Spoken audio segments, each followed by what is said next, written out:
My grandmother passed away and left a very specific will. She had a hoard of Beanie Babies that she was convinced were going to be worth millions one day.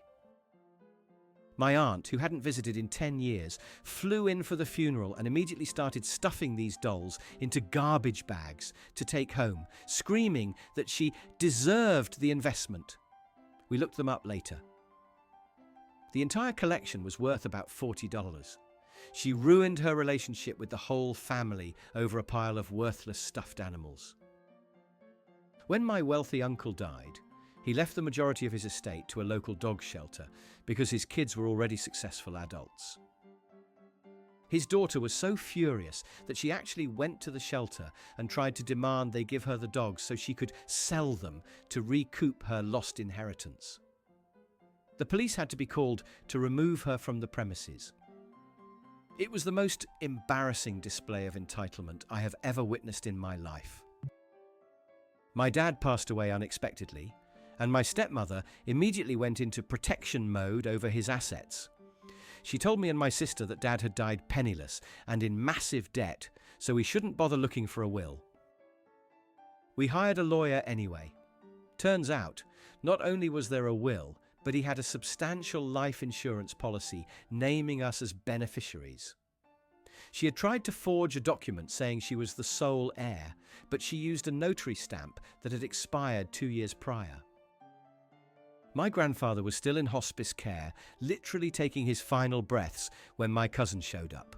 He wasn't there to say goodbye, he was there to have Grandpa sign a check. He held a pen in my dying grandfather's hand and tried to guide it to sign over $10,000 for a business idea. The nurse walked in, saw what was happening and physically threw him out of the room. Grandpa died 2 hours later, peaceful and wallet intact. I have an aunt who is obsessed with jewellery. When my mum died, this aunt came to the house to help clean.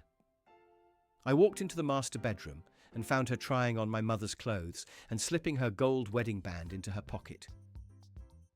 When I confronted her, she said, "Well, she can't wear it in the casket, that's just a waste of gold."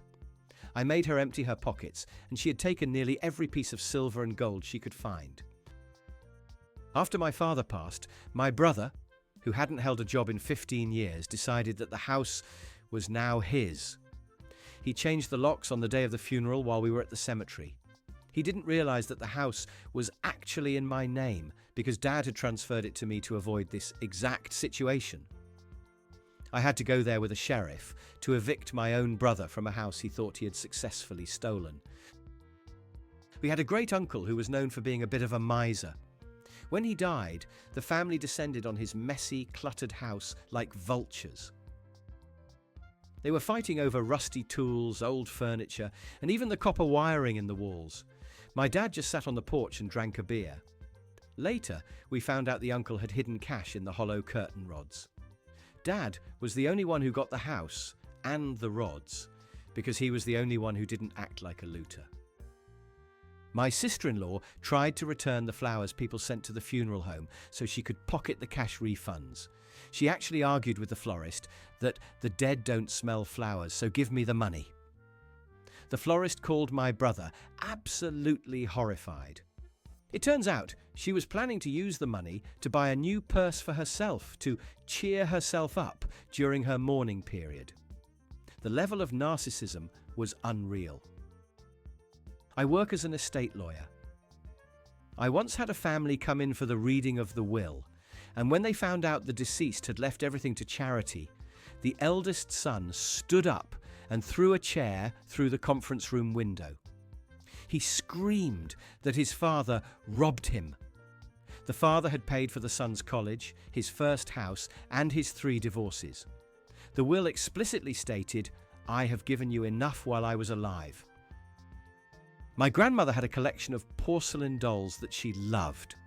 My cousin, a 30-year-old man, demanded he get them. We were all confused because he hated dolls. He listed them on eBay the very next day. When they didn't sell immediately, he called me, asking if I wanted to buy them back from him for $500 each. I told him he could keep them. He ended up smashing them in a rage video he posted on Facebook. When my dad died, he had a leased luxury car.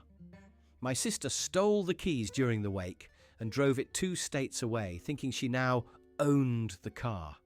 She didn't understand how leases worked. The dealership reported it stolen, and she was pulled over at gunpoint. She tried to tell the cops that it was her inheritance, but the lease agreement said otherwise. She ended up with a grand theft auto charge instead of a Mercedes. My uncle died without a will, leaving behind a massive comic book collection. His 2 brothers, my other uncles, literally got into a fistfight in the front yard over who got the first issue of Spider-Man. They are both in their 50s.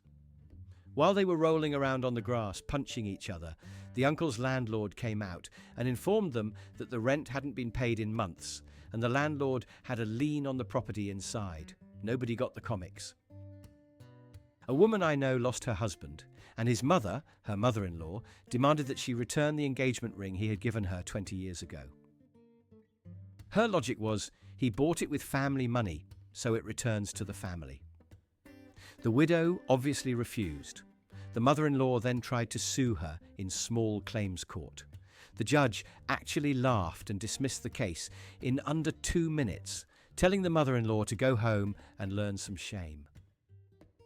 My wealthy grandfather decided to skip a generation and leave his money to his grandkids, me and my cousins, because his own children were terrible with money.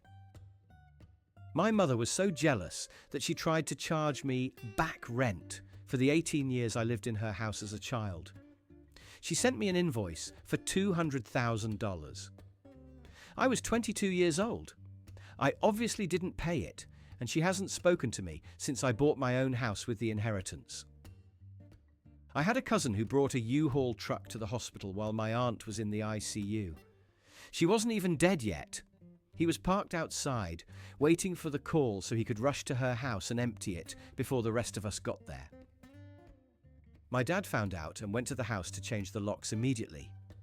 When the cousin arrived and couldn't get in, he tried to break a window, claiming he needed to feed the cat. There was no cat. My great-aunt left her entire estate to her cat, Mr. Whiskers, with the stipulation that the money would go to whoever took care of the cat until it died. Suddenly, every family member who hated cats was fighting for custody of this fat, grumpy tabby. My mum ended up taking him because she actually liked cats. The cat lived for another 8 years in luxury, and my mum inherited the remainder, which made her sisters furious.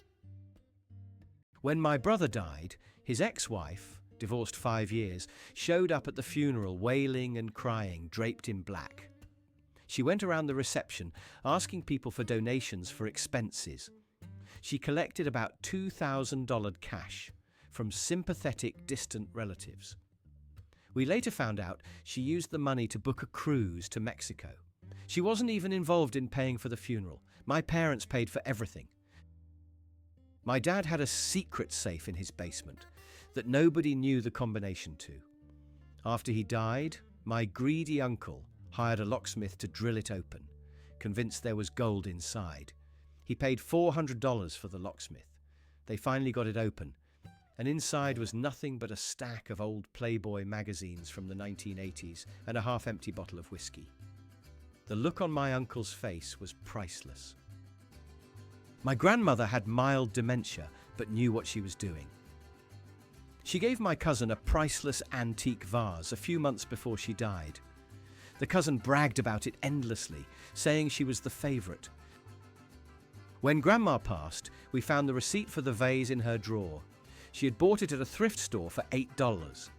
The look on my cousin's face when the antique appraiser told her it was a cheap reproduction was worth more than any inheritance.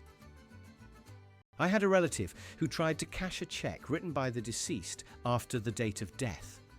He backdated it, but the bank teller noticed that the check number was out of sequence with the checks my uncle was using months prior.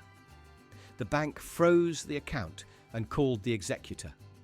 The relative tried to claim my uncle pre-wrote it for his birthday, which wasn't for another 6 months. He nearly went to jail for fraud.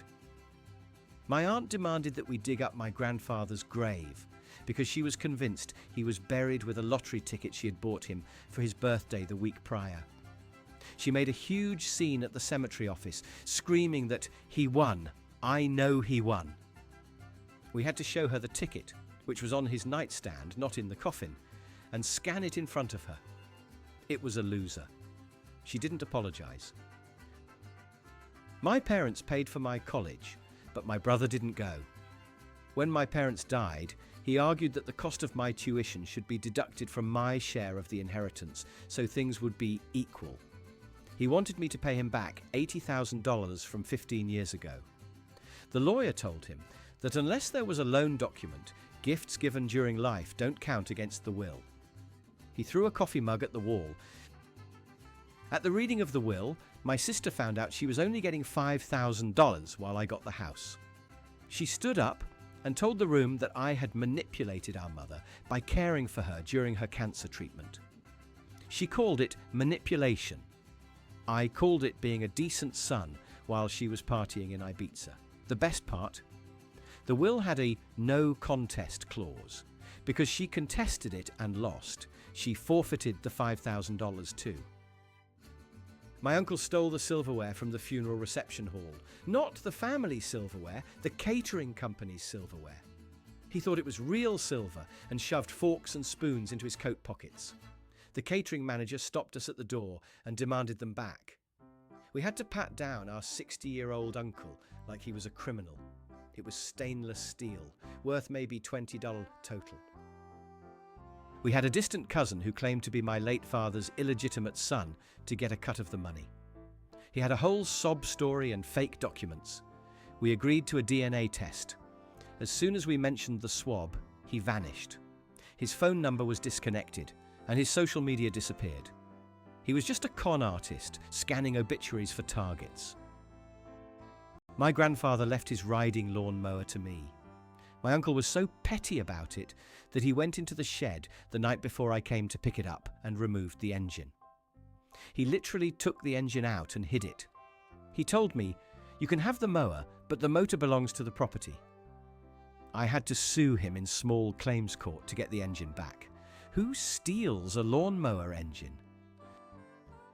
When my wealthy aunt died, her maid came forward, producing a handwritten will on a napkin that left the mansion to her. It was written in blue crayon. My aunt was a stickler for propriety and only used fountain pens.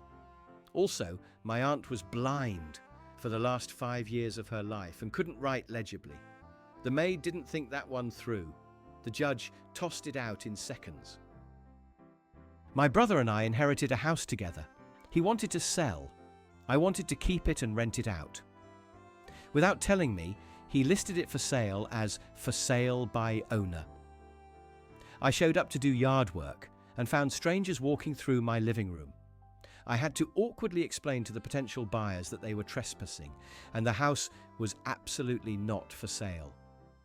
My brother wouldn't answer his phone for weeks. My grandmother left a box of costume jewellery. It was basically junk, glass beads and plastic. My 3 aunts fought over it like gladiators. They were snapping necklaces, pulling them back and forth. One aunt shouted, "Mother loved me best, I get the red beads." It was horrifying to watch grown women tear apart cheap necklaces over a perceived hierarchy of love. The beads were from Walmart. My dad's girlfriend of 3 months tried to claim common law marriage after he died to get his pension. In our state, you have to live together for years for that to apply. She brought a suitcase of her clothes to his house after he died and scattered them around the room to make it look like she lived there. The neighbours had security camera footage of her dragging the suitcase up the driveway,